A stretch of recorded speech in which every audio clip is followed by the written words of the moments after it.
What is up, you guys? It is your boy John here from Puma Plow. Welcome back to another On the Farm. How's everybody doing? And do appreciate you guys clicking on the video.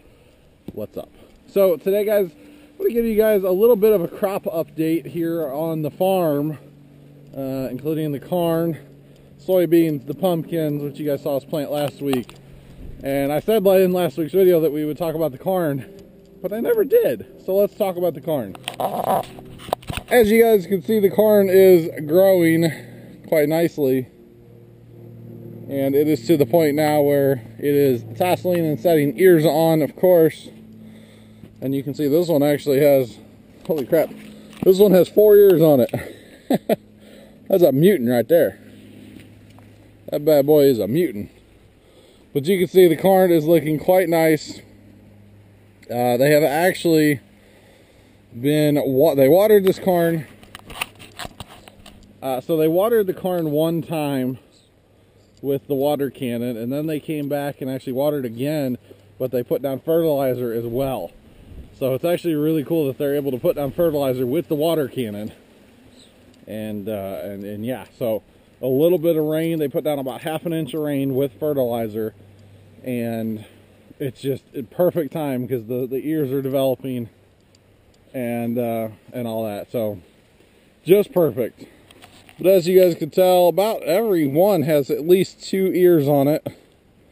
And I'm going to go ahead and say this is going to be pretty good corn this year. It's looking pretty good. And for those of you that are in the north, well, this video comes out on what, July 2nd? This video comes out on July 2nd. So for those of you up north, it's a little bit higher than knee-high by the 4th of July here in eastern Missouri. So that whole knee-high by the 4th of July thing kind of makes me laugh, not gonna lie. But that is the corn, kind of an update on the corn. It's looking quite nice. They do have a little bit of an issue with the Japanese beetles. They like the corn, but I'm not seeing too many of them out here right now, so that's good.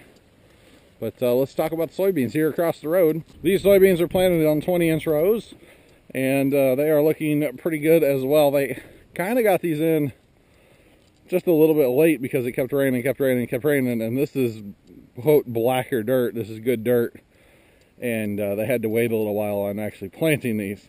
So they're a little bit smaller than some of the soybeans in the area, but you can still see they're pretty good. Once you get out in there, obviously this is like end rows here. They don't quite have the rows closed up. But if you actually walk out here a little bit, the rows are just about closed up. Now you can see they actually do have a lot of grass and stuff in here, but we're pretty sure that they just sprayed these like yesterday. So I probably shouldn't be walking out here too much, but you know, it'd be good to get rid of all this grass and stuff. And yeah, but soybeans are looking pretty good. Pretty good. Not gonna lie. So guys, I will cut to some drone footage now and probably go John the voiceover guy mode.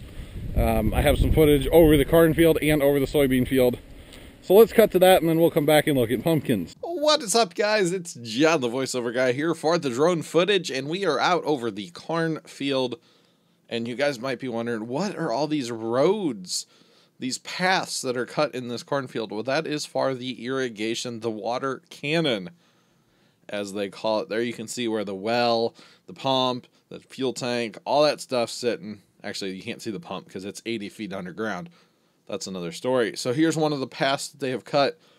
They went out there when the corn was about chest high with their John Deere 4010 and a brush hog, and they just mowed past through standing corn. Now, it's kind of silly if you think about it, but the amount of corn that they're going to lose by mowing past, they will make up in their yield, or at least that's the theory. They will make the yield back by, you know, increasing the rest of the field by watering. So you can see every 300 feet across the field, boom, they went out and mowed a path across the field. So the field looks really silly from the air, but you know, you got to do what you got to do. And like I was saying before in this video, I think the water is going to work out for them this year big time. Big time. I think it's going to work out for them. So there's that. All right, we are out over the wheat field where they harvested the wheat. You guys saw that a couple weeks ago. And then they went in and planted soybeans on 20-inch rows. And somebody was asking, and they left a comment on that video, what happens to all the straw, the chaff? It just lays there and rots.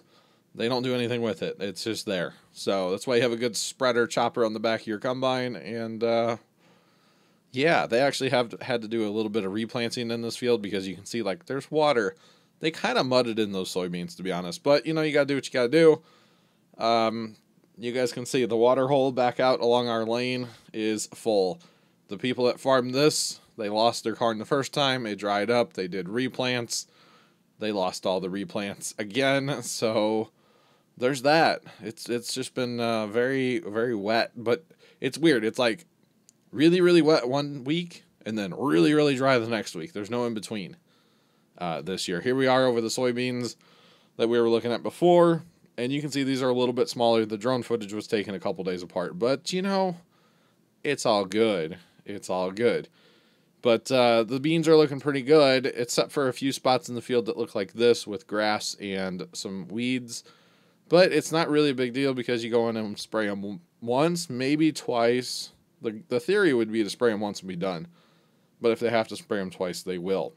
So I'm going to throw you guys back to actual John here in just 1 second. Thank you guys for watching, and back to live, kind of, or something. Anyway, bye. All right, y'all, so we are out here at the pumpkins now, the first 16 hills that we planted. We'll be planting at least 16 more, possibly more than that. Now you can tell that they have grown quite a bit since we actually planted them.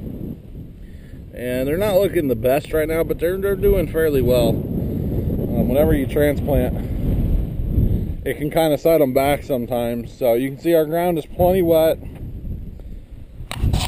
The drip irrigation has been working quite well, and we've been running it a fair bit. But for the most part, I would say these pumpkins are looking really good. They're looking, you know, they're pretty good. And we're pretty happy with how they are growing here, because it's been 1 week to the day since we planted them. So for 1 week after planting, they actually do look really good, and we're pretty happy with them, honestly. So there's that. But the other thing we do have is our hollyhocks flowers. They were Grandma's favorite back in the day, and there they are. They are probably just past the point of you know, full bloom out. And there's the buggers right there. Japanese beetles. Japanese beetles are still a problem here. Well, we just about got them whooped, we think. So you guys, that's going to do it for this on the farm. I don't know what else I'm going to get into today, so I'm probably just going to call this video here. And I appreciate you guys watching. Make sure you hit that like button for more. Subscribe if you have not already done so. And as always, toodles.